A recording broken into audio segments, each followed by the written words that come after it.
You are walking through Orchard Road. It is a humid, tropical metropolis of 6 million people, yet looking at the pavement, you cannot find a single cigarette butt or stray receipt. It feels like a movie set maintained by an invisible crew.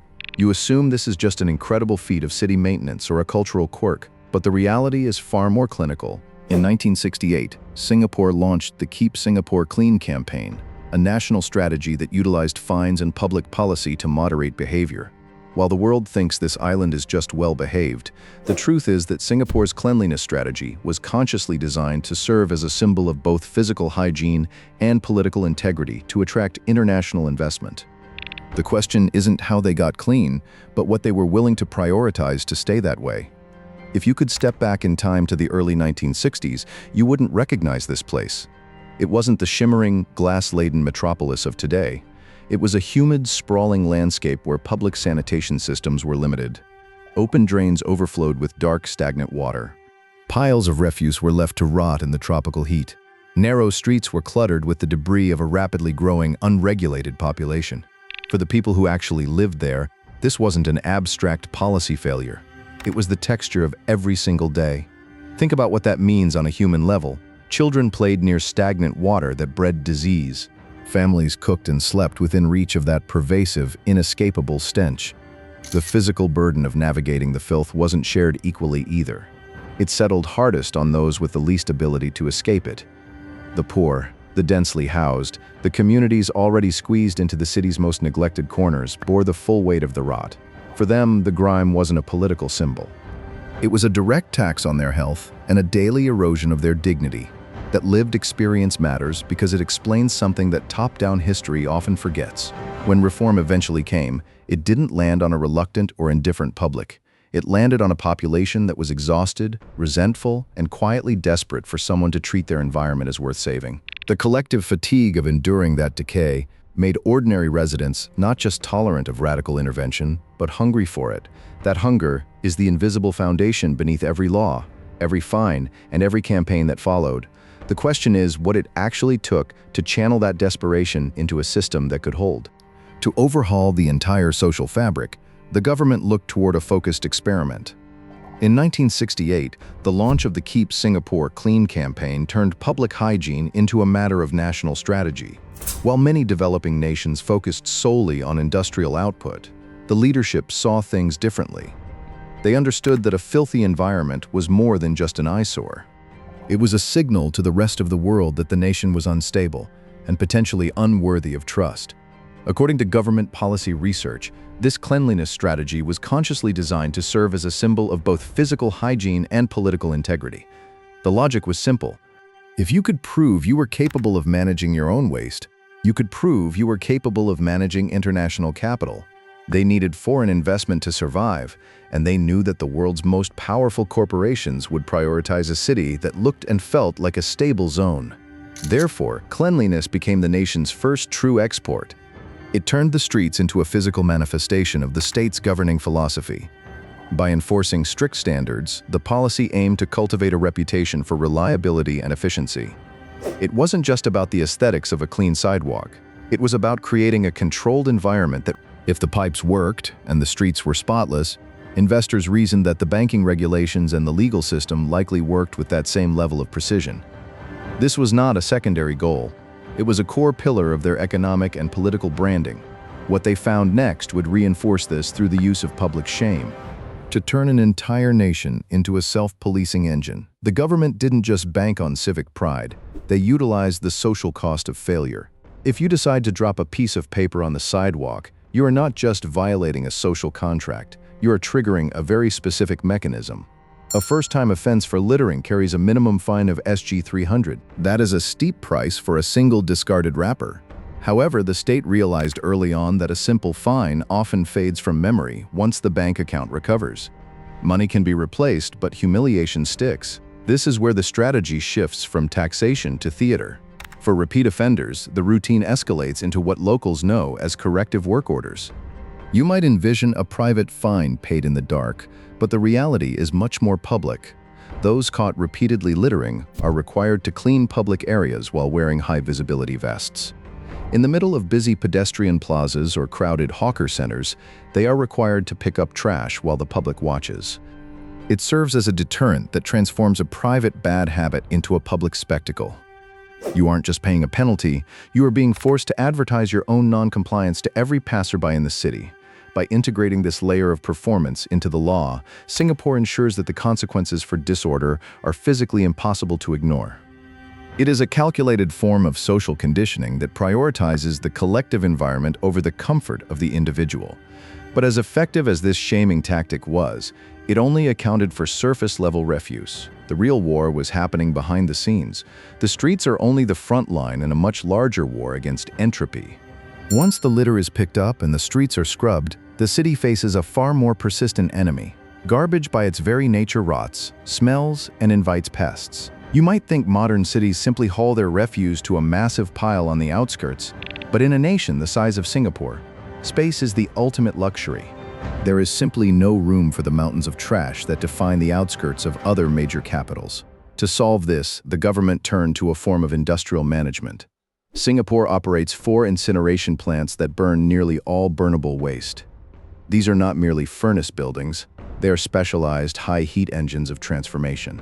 By burning nearly all burnable waste, the city avoids the stench of decay that inevitably turns urban centers into magnets for vermin and disease. It is a process designed for one singular purpose: to ensure that waste effectively ceases to exist in its recognizable form almost as soon as it is collected. When you walk through the humid, lush streets of the city center, you are breathing air that has been cleared of the odors of a dense metropolis. This happens because the infrastructure is designed to prevent rot before it can start. The heat of the incinerators turns wet, heavy waste into light, sterile ash. It is a shift in physics that allows the city to maintain its pristine illusion 24 hours a day. However, this raises a logistical question.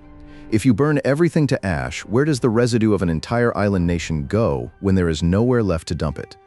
The geography was about to make that decision for them. You are looking at an engineering feat that sounds like a contradiction in terms. Near the mainland sit 4 high-capacity incineration plants with a single overriding purpose: to reduce the city's burnable waste to a fraction of its original volume. Most cities treat their trash like a dying secret, burying it in hidden pits or exporting the mess across international borders. Singapore does something far more deliberate. Before any waste ever touches the water, it is fed into these plants and burned down to a compact, sterile ash. That mainland process is the first step, and it is entirely separate from what happens next. Because what happens next is stranger still. That ash is loaded onto barges and transported offshore to the Semacao landfill, an artificial island spanning approximately 100 hectares. These are 2 distinct infrastructure actors connected by a logistics chain, not a single continuous system. The incineration plants solve the volume problem on the mainland. Semacao solves the containment problem at sea. Neither function could substitute for the other, and conflating them misses the precision of the design. You take a boat out to this site expecting a swirling vortex of rot. Instead, you find reclaimed land covered in greenery, mangroves, and native wildlife. It is the downstream destination for ash that has already been rendered inert before it ever arrives. The island isn't a place where trash is hidden. It is a place where the sterile residue of a managed process is permanently contained. Watching birds circle the calm waters above it, you begin to realize that the true ambition here isn't just about cleanliness. It is about whether a system this deliberate can sustain itself indefinitely. But if you think that obsession ends with the physical trash, you are missing the most radical part of the vision. Singapore sits as an island nation with limited natural freshwater to sustain a modern economy. Most countries in this position would be at the mercy of their neighbors or rainfall patterns, but Singapore turned this scarcity into an engineering triumph. Instead of viewing wastewater as a burden, they saw it as a raw material. Newater is the lifeblood of this strategy, an advanced purification process that converts wastewater into high-grade drinking water. It is not just a backup plan, it is a fundamental pillar of their national security. This closed-loop system is the logical conclusion of a mindset that refuses to let anything go to waste. They essentially realize that you cannot build a pristine city if you are constantly hemorrhaging resources. By treating water with the same level of granular, high-tech control that they apply to their streets, they have insulated themselves from the world outside. When you drink a glass of water in a hotel in downtown Singapore, you are essentially drinking the city's ability to survive its own growth. It is a massive, quiet victory of human will over raw nature. Yet this level of order demands more than just technology. It requires the soul of the citizenry to cooperate. But underneath the fines and the infrastructure, something quieter is doing its own work. If you look closely at how Singaporean communities actually function day to day, you will find a sociological mechanism that operates on entirely different logic from legal enforcement. It is often called the kampong spirit, a term rooted in the old village life of the island, and it describes something that no fine schedule can fully replicate.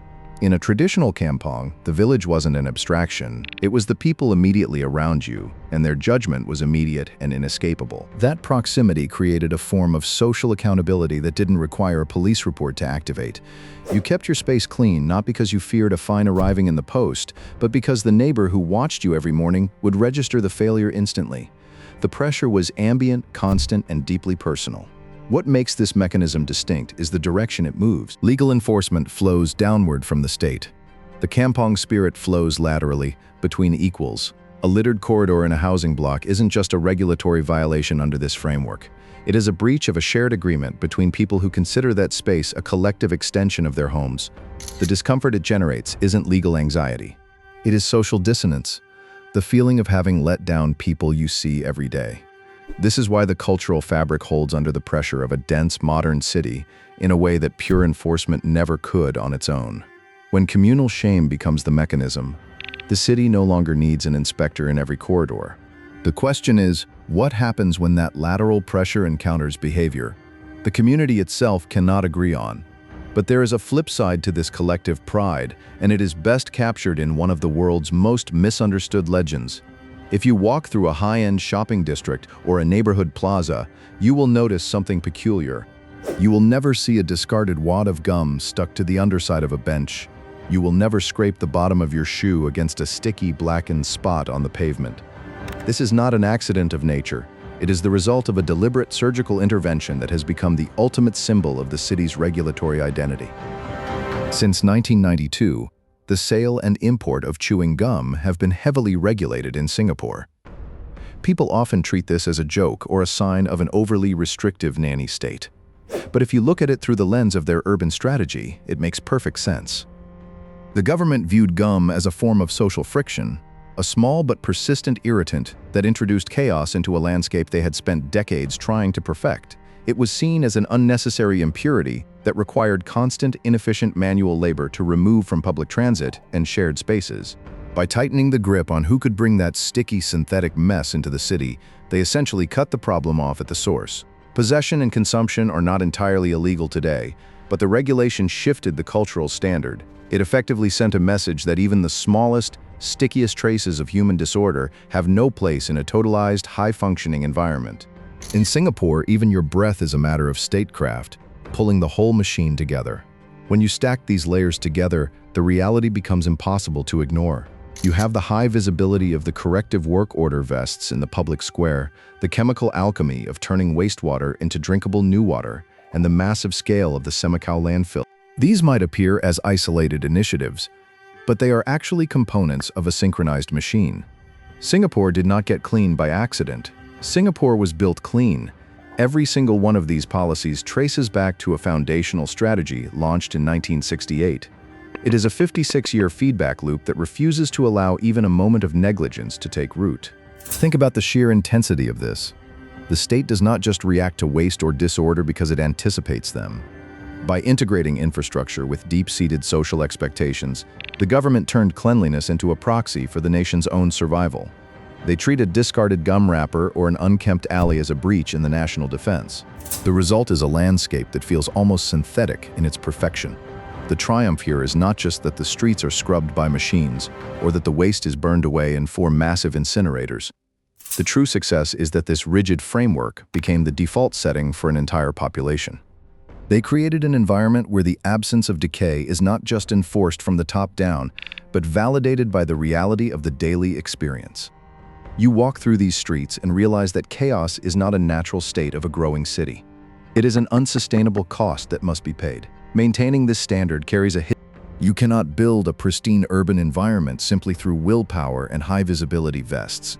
It requires a relentless, bottomless flow of capital to keep the gears of the city turning. Behind every manicured hedge and spotless sidewalk is a massive, multi-generational investment in infrastructure that never stops asking for more.